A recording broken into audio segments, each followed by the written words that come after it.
Drama के अगले part की शुरुआत में उन्होंने फाइनली एक दूसरे के साथ टाइम बिताने का फैसला कर लिया। देखते हैं कि आज की ये शाम कैसे गुजरने वाली है। जिंग को देर तक इंतजार करने के बाद आखिरकार सू भी वहां पहुंच जाता है। किसी तरह वो जिंग को देख लेता है, मगर मूवी का टाइम तो अब निकल चुका है, इसलिए उन्हें अब सड़कों पर ही वॉक करना होगा। जिंग के लिए रिलेशनशिप एक टेम्परेरी चीज है, वो इसे एक डॉक्टर की नजर से देखती है, मगर सू की सोच ठीक उसकी उल्टी है। अचानक तेज हवाएं चलने लगती है और वहाँ का माहौल रोमांटिक होने लगता है। चेरी ब्लॉसम की पत्तियों के बीच वो दोनों एक दूसरे की आंखों में खो जाते हैं। सू के लिए ये सब कुछ एक सुहाना पल था। युगुन उसे जोश दिलाते हुए उसे उसके प्यार के लिए इजहार करने के लिए कह देता है। वहीं जिंग भी इस खूबसूरत पल से बाहर नहीं आ पा रही है। उसकी रातों की नींद उड़ चुकी है। एक तरफ वो खुद को समझाने की कोशिश करती है और दूसरी तरफ वो शर्माने लगती है। सू के लिए ये सब काफी नया है। सू को लगता है कि वो जिंग के साथ रिलेशन में आ चुका है। जब वो जिंग को मिस करता है तो वो गूगल पर अपनी फीलिंग्स को सर्च करने लगता है। जिंग को मन ही मन में मुस्कुराता देख कायली समझ गई कि उसके साथ कुछ तो हुआ है। जब जिंग उसे सारी चीजें बता देती है तो कायली हैरान हो जाती है कि इतनी सुलझी हुई लड़की फीलिंग्स के जाल में ऐसे किस तरह फंसती जा रही है। कायली ने जिंग को कहा कि वो उसको रिलेशनशिप एडवाइस देती रहेगी। आखिर उसने कई सारे कोरियन ड्रामा जो देखे हैं। ऑफिस में बैठे हुए सू को परेशान देखकर कहता है कि अब सू का काम से मन उठता हुआ दिख रहा है। वो एक लड़की को लेकर अपनी सारी जिम्मेदारियां भूलता जा रहा है। अब इसको सुलझाने में युगुन को ही कुछ करना पड़ेगा। उसने सू को एस्केप रूम का आइडिया दिया, जहाँ वो जिंग के साथ घूमने जाए तो उन दोनों के बीच की करीबी और बढ़ जाएगी। अब किसी तरह सू को अपने मन की बात जिंग से कहनी होगी। सू काफी देर तक सोचने के बाद जिंग को मैसेज कर ही देता है। वो काफी बार ट्राई करने के बाद भी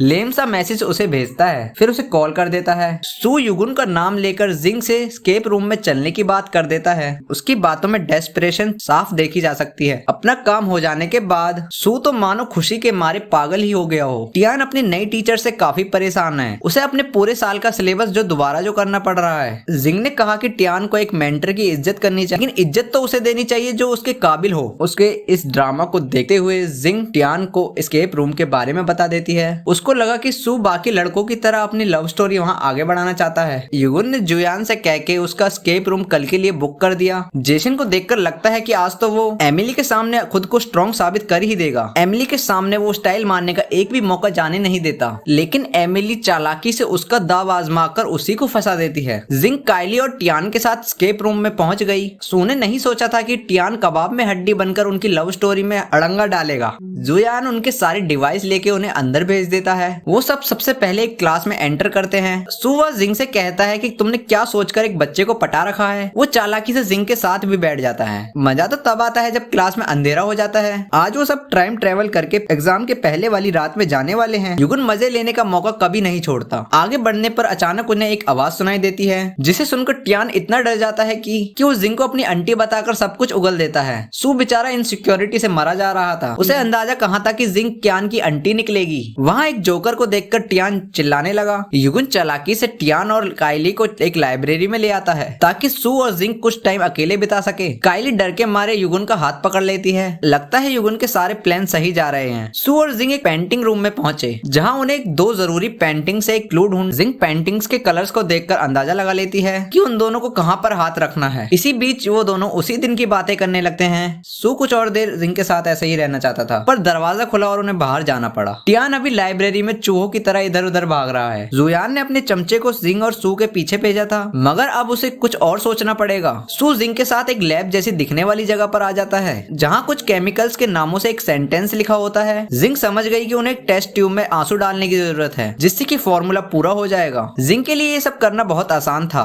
मगर सू को इसके लिए थोड़ा जोर लगाना पड़ा। मिशन पूरा होता है और वो लैब से बाहर आ जाते हैं, पर बाहर एक भूत आयरन मैन के सूट में उनका इंतजार कर रहा था। जिंग उसे देखकर थोड़ा घबरा गई, पर अचानक टियान वहां आकर उस रोबोट का ध्यान भटका देता है और वो दोनों चुपके से भाग निकलते हैं। आखिरकार उन्होंने ये पेपर ढूंढ ही निकाला। जुया को अब कोई दूसरा रास्ता ढूंढना होगा। युगुन का इशारा देखकर वो अनाउंसमेंट करता है कि जो लोग भी जीते हैं उन्हें एक दूसरे को गले लगाना होगा। जिसके बाद वो सब बाहर आ जाते हैं। युगुन कायली को चैट पे ऐड करके एक साथ डिनर करने के लिए पूछता है, पर लगता है कि उन्हें स्टोर पर आज जल्दी जाना होगा। सू ने ये साबित कर दिया कि वो जिंग के लिए काफी सीरियस है, पर युगुन के हिसाब से हर लड़की का सोचना अलग होता है। सू को सपनों की दुनिया से बाहर आकर जिंग को सीधा प्रपोज कर देना चाहिए। इतना कहकर वो वहाँ से चला जाता है। जिंग कार में बैठी काफी मुस्कुरा रही थी। उसे देखकर जब कायली ने सू के बारे में पूछा तो वो शर्मा गई। कायली जैसे ही जाने लगती है, जिंग कहती है कि घर पर वो उसका इंतजार करेगी। क्लब में युगुन जुयान से मिलता है। युगुन से कहता है कि उसे सू से ध्यान हटाकर अब खुद पे ध्यान देना चाहिए। आज की पार्टी में में कई सारे दोस्त उसे मिलते हैं। वहाँ एक लाना नाम की लड़की भी होती है। पास ही में काइली की भी पार्टी चल रही थी। बाहर आकर जब वो युगुन का मैसेज पढ़ती है तो वो शर्माने लगती है। तभी उसके कानों में युगुन की आवाज पड़ी जो लाना से अपने दिल की बात कर रहा होता है। काइली अपना मुंह बनाकर वहाँ से निकल जाती है। आज काइली थोड़ा नाराज दिख रही है। जिंग ने जब काइली को अपने सेल की बढ़ने की खबर दी तब जिंग को सू से बात करते हुए देख वो कहती है कि उसकी हरकतों से लगता है कि शायद वो सिंगल नहीं है। आज युगुन पार्टी से कुछ जल्दी ही लौट आया। सुयान के पूछने पर बताता है कि वो लाना को घर छोड़कर जल्दी ही आ गया था। सू ने देखा कि जिंग उसके मैसेज का रिप्लाई नहीं कर रही है, इसलिए वो युगुन को सीधा सोते हुए जगा देता है। वो उसे मैसेज भिजवाकर अपने इंटरनेट कनेक्शन चेक करने लगता है। एक मैसेज ना आने पर सू तरह तरह की बातें सोचने लगा। कुछ देर बाद जिंग ओके भेजकर चैट क्लोज कर देती है, लेकिन सू और बात करना चाहता था। अब उसके पास सोने के अलावा कोई चारा नहीं बचा। जिंग ने जब अपना पैर देखा तो उसे याद आया कि उसे एस्केप रूम में चोट लगी थी। उसने सू के साथ ये पिक्चर भी शेयर करी, पर जब तक वो सो चुका था। अगली सुबह युगुन एक नए टास्क के बारे में बताता है जिसमें उन्हें बुजुर्ग लोगों को सेफ्टी टिप्स देनी होगी, क्योंकि ज्यादातर चोर उन्हीं को अपना निशाना बनाते हैं। इससे पहले कि वो उन्हें कुछ बताते सभी एल्डर्स उन्हें धमकाने लगे। एमिली किसी तरह उनको शांत कराती है। युगुन उन्हें चोरों से बचने के उपाय बताता है। एल्डर्स के साथ डील करने में जेसन को काफी तकलीफ हो रही है। एमिली उसकी मदद करने के लिए एक्टिंग करके उसे समझाती है। कुछ लेडीज तो युगुन की शादी करवाने तक की बात कर देती है। उनमें से एक लेडी तो सबको जबरदस्ती अपना ब्लाइंड डेट ग्रुप ज्वाइन करने को कहती है। टियान आज अपने एग्जाम में पास हो चुका है। इस बात को वो जिंग के साथ शेयर करता है, मगर वो अपने नए सेमेस्टर के लिए अपने नए प्रोफेसर से मिलने वाला है जिनसे वो क्लास के बाहर टकरा जाता है। लगता है टियान उसे पहले से जानता था। टैंग रुइस उसे अपना ध्यान रखने को कह देता है। रुइस को पता चला कि टियान एक्टिविटीज में तो अच्छा है पर उसके ग्रेड्स बहुत बेकार हैं। जेसिन का लटका हुआ मुंह देखकर सू को पता लगा कि एमिली ने उसका प्रपोजल ठुकरा दिया है। वो तो बस उसका ख्याल रखना चाहता था, पर एमिली उसे एक चेपू समझती है। युगुन उसे समझाते हुए इनडायरेक्टली सू से सारी बातें कहने लगता है। आखिर किसी लड़की को इतना टाइम देना भी नुकसान का सौदा हो सकता है। युगुन ने कहा कि लड़कियों को थोड़ा स्पेस देना भी जरूरी है। माना कि जेसन उसे किसी के साथ नहीं देख सकता, पर इसका ये मतलब नहीं कि वो उसे पिंजरे में कैद कर रखे। एमिली के एक्स बॉयफ्रेंड के बारे में सुनते ही जेसन का खून खोलने लगता है। सू ने कहा कि वो सिर्फ उसका पास्ट था, लेकिन जेसन उसका प्रेजेंट है। युगुन उसे पुश पुल टेक्निक सिखाकर वहाँ से भेज देता है। उन्हें आने वाले मिशन के लिए चिकन पॉक्स की डोजेज पहाड़ों तक पहुँचानी होगी। युगुन जानता था कि सू जिंग की हर छोटी से छोटी चीज पर नजर रखता है, कहीं उसका हाल भी जेसन जैसा ना हो जाए। उसने कहा कि जिंग की चोट के लिए सू को उसके ऑफिस दवा ले जानी चाहिए, और कुछ ही देर बाद सू वहाँ पहुंचकर जिंग को गोद में उठाकर बैठा देता है और उसकी चोट का इलाज करने लगता है। जल्द ही जिंग के स्कूल में रीयूनियन होने वाली है, जिसके लिए उसे कुछ शॉपिंग करनी होगी। शॉपिंग के दौरान सू ने उससे उसके पुराने फ्रेंड्स के बारे में जानने की कोशिश करी। वो जिंग को एक ड्रेस पसंद करके देता है जो जिंग को एक आंख नहीं भाई। जब उसने अपनी पसंद की ड्रेस पहनकर सू को दिखाई तो वो चेंजिंग रूम में काफी शर्माने लगा। इससे पहले कि सू उसे अपने मन की बात कहता तभी जिंग को मैसेज आता है जिसमें उसे पता लगा कि उसका एक्स बॉयफ्रेंड टियान का नया टीचर बन चुका है। जब वो अपने कॉलेज वापस पहुंचती है तो उसकी मुलाकात अपने पुराने दोस्त रुइस टैंग से होती है। उसका हाल चाल लेकर जिंग आगे बढ़ जाती है। वहीं रुइस उसके साथ बिताए हुए पलों में खो जाता है। जब वो सारा टाइम कॉलेज में एक साथ बिताया करते थे, रुइस उसका पीछा करते हुए उससे कुछ टाइम बात करने के लिए कहता है। उन्हें इवेंट के लिए भी निकलना होगा। रास्ते में उन्हें एक टीचर मिली जिसे लगा कि रुइस और जिंग ने शादी कर ली। रुइस जिंग को मैंगो ड्रिंक पीने से रोक देता है क्योंकि किसी टाइम पर उसे एलर्जी हुआ करती थी, मगर चीजें टाइम के साथ काफी बदल जाती है। उसे याद आता है कि एक दिन उसे 3 घंटे का प्ले अकेले देखना पड़ा था। जब उसे जिंग से मिलना था उस दिन रुइस को अब्रॉड इंटर्नशिप के लिए निकलना पड़ा और ये उसकी जिंदगी का बड़ा मौका था। वो चाइना की पढ़ाई को अगले स्टेप पर ले जाने वाला है। आज जिंग को प्रोफेसर ली से मिलना था। रुइस उसका हाथ पकड़कर बीच में ही उसे वहाँ से उठाकर ले गया। वो उससे जाने को कहकर प्रोफेसर ली से मिलने को पहुंचती है। ली बताता है कि जिंग की पीएचडी एप्लीकेशन रद्द हो चुकी है, लेकिन ली चाहता है कि जिंग इसी तरह आगे भी ट्राई करती रहे। एक दिन वो जरूर कामयाब होगी। रुइस ने उससे बात करने की कोशिश करी पर जिंग एप्लीकेशन के रिजेक्ट होने से सच में दुखी है। शाम सू उसे कॉल करके बताता है कि उन्हें नए मिशन के लिए डॉक्टर की जरूरत है। जिंग की बातों से वो काफी परेशान लग रही थी, मगर वो थकान का बहाना लगाकर फोन काट देती है। अगले दिन काम के टाइम गाओ सू को कॉल करके मिलने बुलाती है, पर वो युगुन को उसके पास भेजने की बात करके फोन को काट देता है। सू गाइडलाइन समझाते हुए जिंग का उतरा हुआ चेहरा देख लेता है। वो आज ठीक से बात तक नहीं कर रही है। युगुन के पूछने पर भी जिंग कार में चलने से मना कर देती है। रास्ते में जिंग को रुइस का मैसेज आता है। लुई कैप्टन से बात करके अपना माइक्रोफोन ऑन छोड़ देता है और जिंग से पूछने लगता है कि क्या वो सू को डेट कर रही है। लड़कियां ये सुनकर काफी जेलस है। सू और युगुन गाड़ी में सब कुछ सुन रहे होते हैं। जिंग ने कहा कि वो दोनों सिर्फ दोस्त हैं। जब जिंग उसे अंदर की बात बताने वाली थी तब वो देख लेती है कि लुई का माइक्रोफोन ऑन है और उसे बंद करवा देती है। कुछ देर बाद सबकी गाड़ियां पेट्रोल पंप पर रुकती है।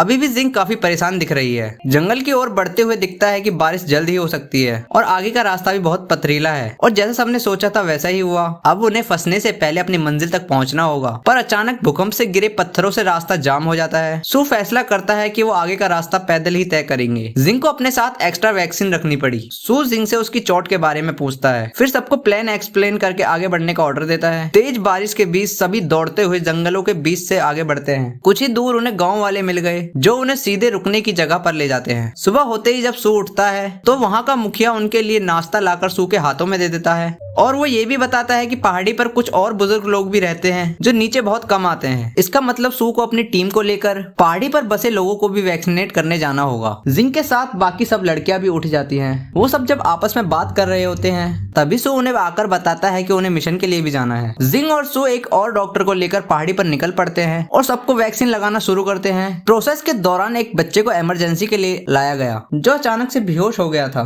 जिंग उसकी बीमारी को पकड़कर उसे सही दवा से इंजेक्ट कर देती है, पर लगता है कि उस बच्चे को सीपीआर की जरूरत थी, जिसके कुछ मिनट बाद वो बच्चा होश में आने लगा, लेकिन अब भी उसे इलाज की जरूरत है। खबर ये है कि उन्हें वापस जाने के लिए अगले दिन का वेट करना होगा और तब तक सू और जिंग को यहीं आराम करना होगा। उन्हें रुकने के लिए एक रूम भी मिल गया। जब जिंग खाना और कपड़े लेने जाती है तब सू उसके नहाने के लिए पानी गर्म कर देता है। जिंग सू को नूडल्स देती है और वो बाहर चला जाता है। जिंग के नहाते वक्त रूम में एक बगुला घुसा आया जिसे सू को अपनी आंखें बंद करके बाहर निकालना पड़ा। नहाने के बाद वो दोनों ऑथेंटिक चाइनीज कपड़े पहन लेते हैं। जिंग को यहाँ शांति और काफी खुशनुमा महसूस हो रहा है। सू खुश है, कम से कम अब तो उसके चेहरे पर मुस्कान आई। रीयूनियन के बाद जिंग का मूड अब जाकर ठीक हुआ है। जिंग बताती है कि वो हॉस्पिटल में टास्क करते हुए परेशान हो चुकी थी, जिसके कारण उसने अपनी जॉब भी छोड़ दी और अब जब उसने पीएचडी करने का फैसला किया तो उसकी एप्लीकेशन रिजेक्ट हो गई। यहाँ आकर जिंग को महसूस हो गया कि उसने मेडिकल की पढ़ाई क्यों की थी। सू उसका मूड अच्छा देखकर खुश लग रहा है। शाम को खाना खाते वक्त जोरों से बारिश होती है जिसका पानी छत से काफी तेज टपकता है। सू छत ठीक करने के लिए ऊपर चढ़ता है जिसमें जिंग उसकी मदद करती है, पर अचानक सू के कंधे पर एक लोहे की प्लेट गिर जाती है और वो जख्मी हो जाता है। हम फिर से रुइस को एक दोस्त के साथ देखते हैं। उसे जिंग की फोटो देखकर वो पूछता है जिंग तो पहले रुइस की गर्लफ्रेंड हुआ करती है। उसने सुना है कि जिंग ने अभी तक शादी नहीं की है तो रुइस उसे प्रपोज क्यों नहीं कर देता। आखिर अब तो रुइस इतना सक्षम भी है तो जिंग इतनी स्ट्रॉन्ग पर्सनैलिटी को मना कैसे कर पाएगी। ये सुनकर शायद रुइस के मन में थोड़ी उम्मीद तो जागी होगी। सुबह जब सू उठता है तो जिंग को खाने बनाते हुए देखता है। उसे देखकर लगता तो नहीं कि वो रोज खाना भी बनाती है। सू उसकी मदद करने के लिए देखता है कि फ्रिज में तो काफी सामान है। लगता है कि जिंग उससे खाना बनवाने के लिए एक्टिंग कर रही थी। वो उसके पीछे खड़ी होकर मुस्कुराती रहती है। सू ने कहा कि अगर जिंग चाहे तो रोज उसके लिए नाश्ता बना सकता है। जिंग को उसका ये मजाक पसंद नहीं आया। वो कहती है कि तुम्हें नाश्ते के बाद अपने घर निकल जाना चाहिए, मगर सू बहाना बनाने लगा कि उसका सिर बहुत दुख रहा है, लेकिन जिंग उसकी ना सुनकर उसे घर से बाहर निकाल देती है। फिर क्यूरीज आई है जिनकी भर्ती के लिए उन्हें और मेहनत करनी होगी। किन ने सोशल मीडिया पर अच्छे से मार्केटिंग करी। उम्मीद है कि अगले साल पोलर नाइट ग्रुप और मशहूर हो जाएगा। एक बड़ी सी गाड़ी से उतरती है। वो कुछ ज्यादा सेंसिटिव और थाट बात वाली लड़की है। गाँव अंदर आकर सू के बारे में पूछने लगती है। जैसन को गाँव काफी खूबसूरत लगी, पर एमिली उसके पीछे खड़ी सब सुन रही थी। सू को खबर मिली कि मिस गाँव उससे मिलने आई है। युगन ने कहा कि अगर उसे जिंग के बारे में पता चला तो वो सब कुछ सर पर उठा लेगी। उनकी बातों के बीच गाँव अंदर आ जाती है। वो सू को देखते ही उसे गले लगा लेती है और कहती है कि वो उसके लिए गिफ्ट भी लाई है। असल में वो एक नहीं कई सारे गिफ्ट उसके लिए लेकर आई है। वही जिंग को पता लगता है कि उसकी ईयर रिंग खो चुकी है जो कल रात सोफे पर पड़ी थी। काइली ने कहा कि उसे अब एक नया सेट ले लेना चाहिए, लेकिन लगता है कि वो ईयर रिंग उसके लिए काफी खास थी। युगन गाँव को आराम से बैठा देता है। गाँव आज सू को साथ में डिनर पर ले जाना चाहती है, पर युगन उसे बहाने से बाहर ले आता है और जबरदस्ती उसे अपनी जिम दिखाने लगा। मगर अचानक गाँव ने युगन से जिंग चैन के बारे में पूछ लिया और एक के बाद एक सवाल वो जिंग के बारे में करने लगी। किसी तरह युगन उसका ध्यान भटकाता है। सू को अपनी जैकेट से एक ईयर रिंग मिला। तभी युगन भी अंदर आ गया। उसने पहचान लिया कि ये जिंग का ही ईयर रिंग है। वो उससे फोन करने वाला ही होता है, लेकिन युगन ने कहा कि वो इस ईयर रिंग से फायदा उठाकर उसे तंग कर सकता है। सू को याद है कि कल रात जिंग ने उसे नींद में अपने दिल की बात बताई थी, पर उसे सब ठीक से याद नहीं। युगन को हमेशा से लगता है कि जिंग उसे जानबूझकर मौका देती है। सू ने कॉल करके बता दिया कि उसका ईयर रिंग मेरे पास है, पर इतनी आसानी से युगन उसे लौटाने नहीं देगा। वो सू से जिंग को ये मैसेज करने को कहता है कि सू ईयर रिंग को अपने पास रखने पर उसे जिंग के अपने पास होने का एहसास होता है। काइली और जिंग ने अपने ऑर्डर के साथ एक टेडी देने का फैसला किया है। तभी उसके फोन पर रुइस की मास्टर क्लास का फोन पर नोटिफिकेशन आता है जिसमें वो सीखने सीखने के लिए जाना चाहती है। वो अगले दिन पहुंच भी गई। रुइस जब कंज्यूमर के बारे में लेसन दे रहा होता है तो जिंग उससे कस्टमर बनाने के नए तरीके पूछती है। रुइस कहता है कि उन्हें अपने कस्टमर को समझकर सप्लाई की क्वालिटी पर ध्यान देना होगा। रुइस जिंग से मिलना चाहता था, इसलिए वो उसे क्लास के बाद रोक लेता है। वो उसे घर छोड़ने के लिए भी पूछता है, जिस दौरान जिंग को अपने डाउट के आंसर भी मिल जाएंगे। टियान ने उन्हें एक साथ देख लिया। वो समझ गया कि उन दोनों के बीच कुछ तो चल रहा है। कार में अचानक रुइस जिंग को गिफ्ट देने की कोशिश करता है, पर जिंग ने साफ इनकार कर दिया। जिसके बाद रुइस ने उसे कुछ पोस्ट कार्ड दिखाए जिनमें उनकी पुरानी यादें थी। वो ग्रीटिंग कार्ड जिन्हें जिंग कॉलेज में लिखा करती थी। इन्हीं यादों के बीच जिंग को सू का मैसेज भी आ गया, इसलिए वो कहती है कि आज मैं बिजी हूँ, कल मिलते हैं।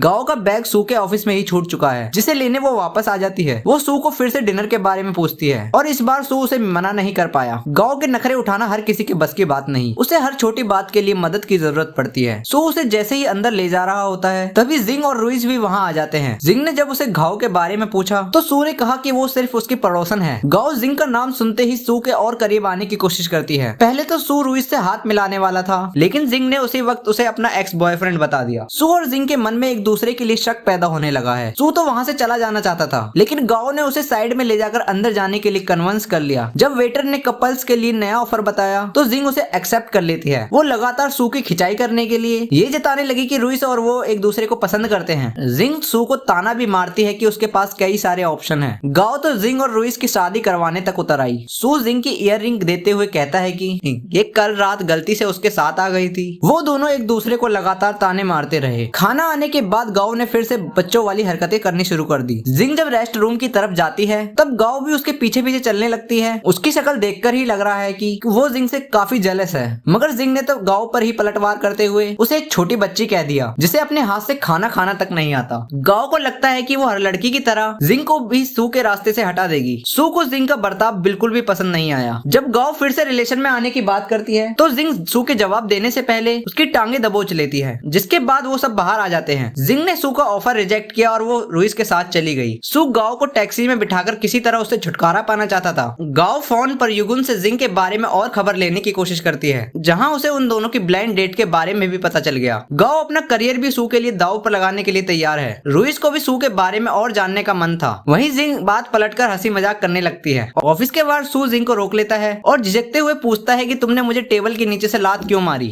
सू पहले कभी रिलेशन में नहीं रहा। उसे लगता है कि जिंग को जलन हो रही थी, लेकिन वो जिंग को और किसी के साथ नहीं देख सकता। सू जिंग को पसंद करता है, इसलिए उससे पूछता है कि वो उसके साथ रहना चाहेगी। जिंग नहीं चाहती कि कोई और उन दोनों के बीच आए, चाहे वो उसकी पड़ोसन ही क्यों ना हो। अगर आज वाला किस्सा ना हुआ होता तो शायद जिंग उसे हाँ कह देती। कुछ देर बाद टियान उसके स्टोर पर आकर कहता है कि रुइस ने उसे अपनी कंटेंट स्ट्रेटजी बेहतर करने को कहा है, जिसके लिए उसे स्टोर का डाटा चाहिए। जिंग को लगता है कि उन्हें स्टोर का सामान ऑर्गेनाइज करने की जरूरत है। इसका मतलब है कि टियान की आज से ही प्रैक्टिकल ट्रेनिंग शुरू होती है। जिंग टियान से स्टोर का काम कराने लगी। गाड़ी में सू रुइस और जिंग के बारे में ही सोच रहा था। स्टोर से निकलते ही जिंग के पास एक लड़की आती है जो उसके हाथ में वही पपी देती है जिसकी उसने एक बार जान बचाई थी। अगली सुबह किसी तरह एड्रेस लेकर गाओ जिंग के स्टोर पर पहुंच, तभी टियान आकर दुकान खोलता है। गाओ ने अंदर आके देख लिया कि जिंग क्या काम करती है। टियान ने कार्ड देकर कहा कि वो चाहे तो ऑनलाइन सामान मंगा सकती है। टियान उसकी बातों से समझ रहा था कि उसे शॉपिंग तो नहीं करनी। गाओ खुद को जिंग का जूनियर बताती है। टियान उसके सवालों को जवाब तो देगा, पर उसके बदले में उसे एक बॉक्स खरीदना होगा। गाओ टियान से सू और जिंग के रिश्ते के बारे में काफी जानकारी ले लेती है, पर इसी बीच उसके सवाल पूरे हुए और अब उसे 7 बॉक्स खरीदने होंगे। रुइस टैंग आज काफी खोया खोया दिख रहा है। उसका ध्यान कहीं और ही है। रुइस अपने अगले एनालिसिस के लिए जिंग की शॉप को चुनता है। जिंग और काइली ने शॉप पर आके देखा कि सारा सामान तो बिक चुका है, जिसे टियान ने अकेले ही इतनी सुबह बेच डाला। टियान उसे ज्यादा कुछ ना बताते हुए क्लास के लिए निकल लेता है। जिंग को रुइस की स्ट्रेटजी के बारे में पता लग गया। वो उसे मैसेज करती है। जिंग काइली को समझाती है कि किस तरह उन्हें एजेंट की मदद से कंपनी की सेल को बढ़ाना होगा। वो क्वालिटी पर भी बराबर काम करना चाहती है। सूर युगुन के साथ मिलकर रुइस की छानबीन करने लगता है। युगुन को शक है कि रुइस जिंग के साथ अपनी वापसी कर सकता है। उसके हिसाब से हमले से पहले ही अपने विरोधी को समझ लेना चाहिए। युगुन ने आइडिया दिया कि क्यों ना सू जिंग को जलाने के लिए काइली पर ट्राई मारे, लेकिन सू जिंग के अलावा किसी और लड़की पर नजर नहीं डाल सकता। तभी जुयान आकर युगुन को वहाँ से ले जाता है, जो आज शाम एक पार्टी में जाने वाले हैं। जिंग काइली को एक प्रोडक्ट इन्फॉर्मेशन दिखाती है जो कि जापानीज में है। उस शाम जुयान क्लब में कुछ तैयारी की बात कर रहा था। जिंग देखती है कि काइली काम करते वक्त सोने लगती है। वो उससे उठकर घर जाने को कहती है। काइली ज्यादा काम करने के चक्कर में बीमार भी पड़ सकती है। वो वहाँ से निकलने से पहले जिंग को एक एनर्जी ड्रिंक भी देकर जाती है। घर पहुंचकर काइली देखती है कि एक लेडी उनका घर का गेट बजा रही है, क्योंकि उनके घर में लीकेज के कारण पानी पानी हो चुका है। कायली आते ही वहाँ की सफाई में लग गई। वो वहाँ की फोटो खींचकर सोशल मीडिया पर डाल देती है, जिसे युगुन ने देख लिया। युगुन कायली की मदद करना चाहता था। कायली के एड्रेस बताने पर युगुन सीधा उसके घर चला आया और बात करते वक्त उसे पता चला कि कायली ही जिंग को लव सजेशंस देती है। कायली को नहीं लगता कि युगुन पानी का पाइप ठीक कर पाएगा। शायद उसका सोचना सही भी था, क्योंकि वो कायली को ही पूरा गीला कर देता है, जिसके बाद वो फिसलकर गिर भी जाते हैं। युगुन ने कायली को काढ़ा भी बना कर दिया। वो पूरा दिन काम कर करके पहले से ही हारी थकी थी। उसने युगुन को बुलाकर और भी बड़ी गलती कर दी। कायली की परेशानी समझकर युगुन कहता है कि उसके पास एक अच्छा ट्रांसलेटर है जो उनकी अच्छे से मदद कर पाएगा,